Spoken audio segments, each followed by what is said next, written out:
విజయవాడ పశ్చిమ నియోజకవర్గం నుంచి వచ్చాను. నేను చంద్రబాబు నాయుడు గారిని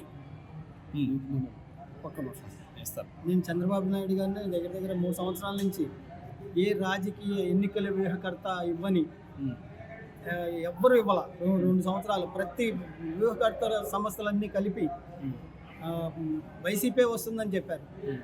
వైసీపీ మళ్ళీ అధికారంలోకి వస్తుందని చెప్పారు. నేను మటుకు 2022లోనే చంద్రబాబు నాయుడు గారికి నా లెటర్ ప్యాడ్ మీద పేపర్ ప్రజెంటేషన్ ఇచ్చా. మీరు గెలుస్తున్నారు, 99 శాసనసభ స్థానాలు, 9 పార్లమెంటు స్థానాలు ఆ పైనే వస్తాయని ఆ రోజు 22లోనే చెప్పాను. అలాగే ఆయనకు ఇంతకుముందంతా ఆయనకు నెగిటివ్ నడిచేది. నేను ఆయన దగ్గరికి వచ్చి ఇలా రిసెప్షన్ లో కూడా సంతకాలు పెట్టి ఇచ్చేవాడిని. విఐపీ లీడర్ అలాగే దగ్గర దగ్గర వాళ్ళు ఎలక్షన్లు అవ్వకముందు 100 సార్లు కలిశాను, ఎలక్షన్లు అయిన తర్వాత 100 సార్లు కలిశాను. లోకేష్ బాబుని వాళ్ళు 100 సార్లు కలిశాను. ఈ 24 ఎలక్షన్లో కూటమి గుర్తులను కూడా హైలైట్ చేశాను నేను. ప్రతి సభలోనూ జగన్మోహన్ రెడ్డి గారు సైకిల్ గుర్తుని ఇంటి బయట అరుగు మీదే ఉంచాలన్నారు.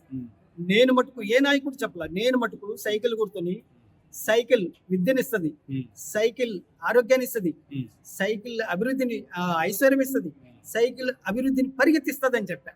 అలాగే ప్రజలు ఆశీర్వదించారు.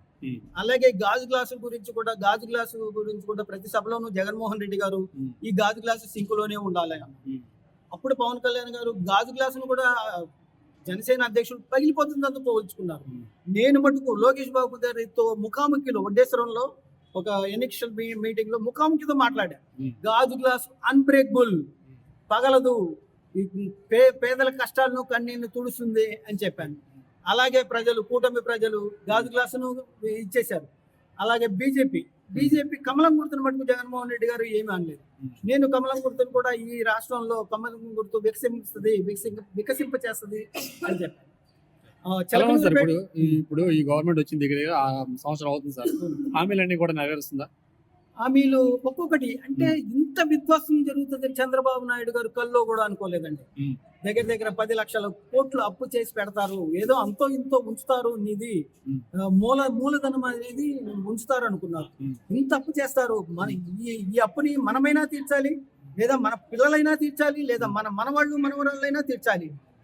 కానీ చంద్రబాబు నాయుడు గారికి ముఖ్యమంత్రి అయినా నిద్ర పట్టకుండా చేశారు. ఆయన ఒకటేనండి పథకం, ఆసరా పెన్షన్లు మీకు 4,000 రూపాయలు ఇచ్చారా లేదు. ఈ దేశంలో ఏ రాష్ట్రంలో 4,000 రూపాయల పెన్షన్ లేదండి.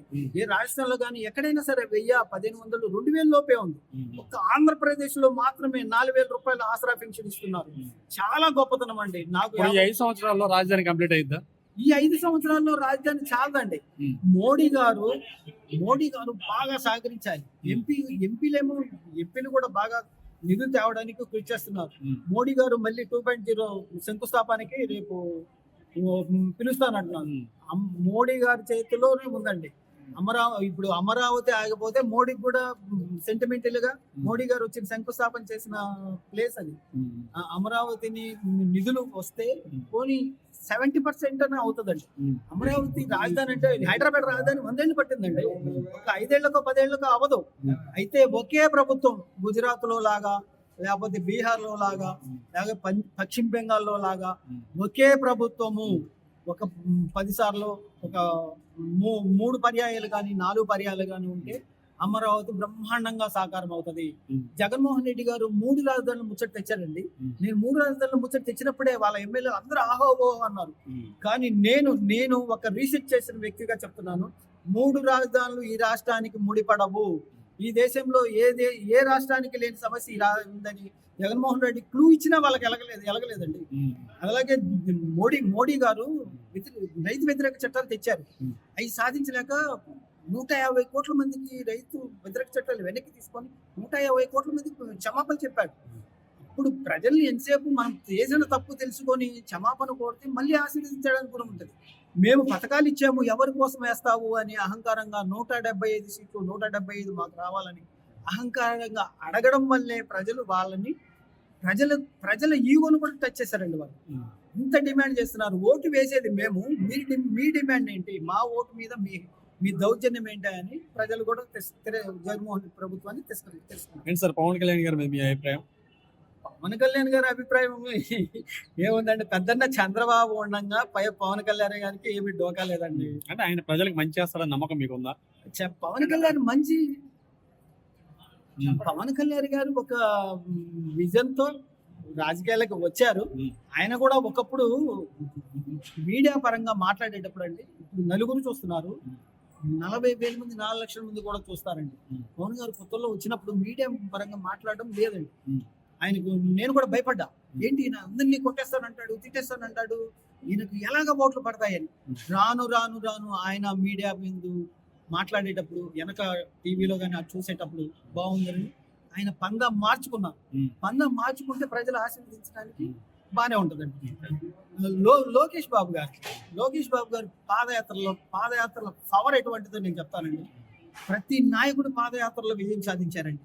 రాజశేఖర రెడ్డి గారు కానీ, జగన్మోహన్ రెడ్డి గారు కానీ, చంద్రబాబు నాయుడు గారు, కనీసం రేవంత్ రెడ్డి గారు కూడా పాదయాత్ర చేసిన ప్రతి నాయకుడు అధికారంలోకి వచ్చారు.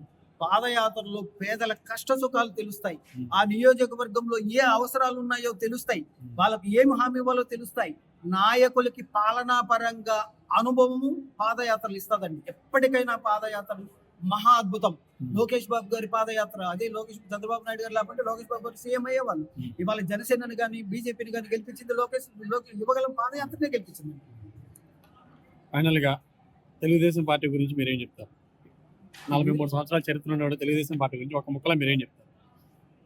తెలుగుదేశం పార్టీ ఈ రాష్ట్రానికి రాజధాని ముఖ్యమండి.